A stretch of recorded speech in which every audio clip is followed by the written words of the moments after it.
नियम लेना। शमी की वृक्ष की पत्ती, जैसे ये बेलपत्र होता है, शिव को और गणेश को बेलपत्र शमी पत्र समर्पित होता। आपको कथा में वर्णन किया था 33 कोटि देवताओं को भले बेलपत्र नहीं चढ़ेगा, पर 33 कोटि देवताओं को शमी पत्र चढ़ता है। और उसमें एक गणेश जी महाराज और एक बाबा भोलेनाथ, इन दोनों को शमी समर्पित। कथा में पहले भी वर्णन किया, आज फिर आपको ये शिवलिंग है, समझ लेना बहुत अच्छे से। जो आपको करना है रिद्धि सिद्धि पाने के लिए, संपदा को बढ़ाने के लिए, ये शिवलिंग है, ये कोल जलाधारी है, ये चरण से जल नीचे गिरता है। शंकर जी का पूरा परिवार शिवलिंग के आसपास में है। शंकर जी की 5 लड़कियां जो ऊपर से जल नीचे गिरा रही है, जया, विशता, शामरी बारी, दो तली और देव। ये शंकर जी की 5 लड़कियां जिनका नाम लेकर सोने से रात्रि में नींद अच्छी आती।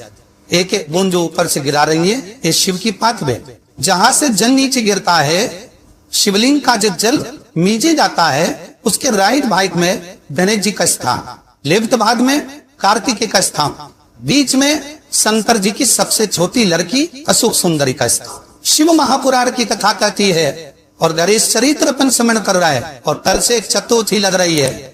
जिसके घर में संपदा की कमी बढ़ती हो, बीमारियां ज्यादा फैल रही हो, बहुत कष्ट हो महाराज, बहुत ज्यादा दुखी हो महाराज, कोई काम नहीं बन रहा, बहुत तकलीफ में हो, तो शमी पत्र, शमी की पत्ती, जहां गणेश जी का स्थान है वहां पर 5 शमी पत्र 5 समर्पित करें, और शंकर जी के ऊपर 3 शमी पत्र समर्पित करें। बहुत ध्यान देना, 5 शमी पत्र जहां गणेश जी का स्थान है शिवलिंग में, वहां समर्पित करें। 3 शमी पत्र शिवलिंग के ऊपर समर्पित करें।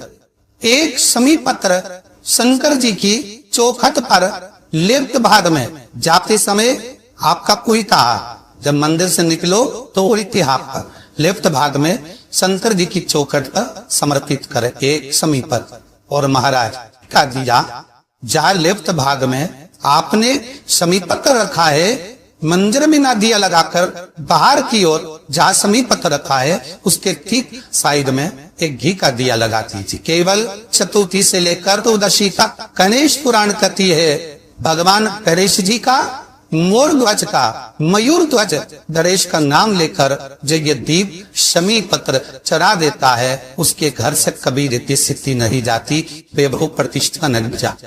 कर देखना, अगले साल तक आपका व्यापार कितना चलता है हमको पता ना चले, करके देखो एवं। और शिव महापुराण की कथा कहती है, गणेश पुराण के 3 अध्याय में वर्णन किया, कोई बीमारी नहीं जिसका इलाज ना होगा। हरा मूंग की कटोरी भर लो, मूंग जानते हो, हरी मूंग की दाल होती है ना, जो हरा मूंग, आखा मूंग हरा की कटोरी भरो, उस पर गुड़ की एक थोड़ी गुड़ की बत्ती, गुड़ की बाती उस पर रखो, 5 बेलपत्र रख लो। और जिस व्यक्ति को बहुत भारी बीमारी है, कैंसर जैसा रोग भी है, किडनी, लीवर, जो भी उसके खराब हो रहा है, कोई तकलीफ है, बस वो कटोरी में मुंह लेकर उसमें गुड़ की खोरी रखकर 5 बेलपत्र रखकर, जिसको बहुत बीमारी हो, दमा, श्वास, किडनी आदि का आदि बहुत बीमारी हो, 21 बार शरीर पर से उतार कर महाराज सीधे हाथ में रखकर नाम तोड़कर खुदता बोलकर और भगवान से गणेश जी से विनती कर उस कटोरी नहीं लेना, पुरानी कटोरी नहीं लेना, कोई कटोरी घर में नहीं हो, नहीं कटोरी, और उसको गणेश जी के मंदिर में पहुंचा दीजिए। गणेश जी के मंदिर में पहुंचाए, गणेश जी के मंदिर में पंडित जी भी बैठे रहे, हाथ में मत देना उस कटोरी को, भले दरवाजे पर, चौखट पर, गणेश जी के राइट हैंड की ओर, आपका उल्टा हाथ होगा, गणेश जी का सीधा हाथ होगा, तो गणेश जी का जो राइट हैंड हो, दर्शन करते समय सीधा हाथ इधर आएगा, उस हाथ की वहीं पर हाथ जमीन पे ही रख देना, और रखना भूमि।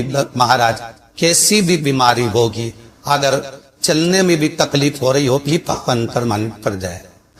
गणेश जी महाराज ने कश्यप ऋषि से कहा, सुनो कश्यप बाबा, आपने मुझे दुर्वा समर्पित करी है, ये दुर्वा जो मुझे देगा वो वैभव पर प्राप्त करेगा, जो दुर्वा मुझे समर्पित करेगा उसके जीवन में रोग दूर हटेगा। इस दुर्वा का अलग अलग महत्व है महाराज। कुएं के पास की सफेद दुर्वा, कुएं के पास की सफेद दुर्वा यदि 40 दुर्वा गांठ लगाकर गणेश जी को समर्पित कर कर वापिस उठाकर उस दुर्वा को खाली पे, आपके घर में भी गणेश जी होंगे, उनको समर्पित करो। खाली पे इस दुर्वा को केवल चबा चबा कर खा लो और आधे घंटे बाद पानी को पी लो।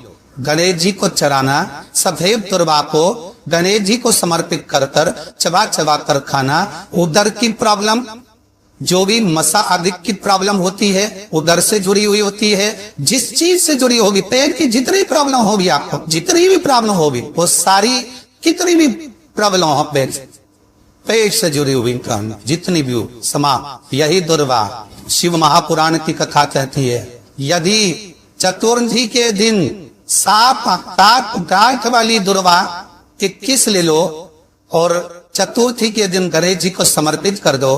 पंचमी तिथि को उस दुर्वा को उठाकर दूध में डाल दो और उस दुर्वा को दूध में डालकर उस दूध में उस दुर्वा को मल लो, और जिसके सफेद चमड़ी पड़ गई हो, चर्म रोग हो गया हो, उस दूध को उस दुर्वा के साथ, दूध नहीं भी हो तो पंचमी के दिन दुर्वा का लेपन शरीर पर कर ले।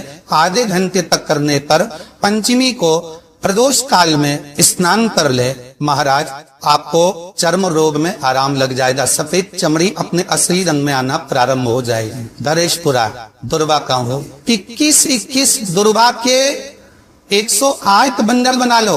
अगर एग्जाम में बैठ रहे हो, सरकारी परीक्षा में बैठ रहे हो, पास नहीं हो रहे, नौकरी नहीं लग रही, बहुत जरा इंटरव्यू दे दिया, 21 दुर्वा के 108 बंडल बनाओ, उसकी माला बनाओ और देवी के मंदिर में, माता जगदम्बा के मंदिर में, अर्थात चाहे शंकर पार्वती पूर्ण परिवार विराजमान हो, ऐसे देवी के मंदिर में गणेश जी के गले में वो माला अर्पण करिए, अपना नाम बोलकर और जिस एग्जाम में बैठ रहे हैं उसका भाव वर्णन कर कर मारे, और वहीं से एक पुष्प लेकर अपने कमरे में जहाँ पढ़ते हो कांच की प्लेट में उस फूल को रख दीजिए और दूसरे दिन एग्जाम के लिए चली जाइए। आपको उसका फल अवश्य मिलेंगे, अवश्य आप उसमें उत्तीर्ण होंगे, फल प्राप्त हो। दूबा सुख का अनुभव करा दे।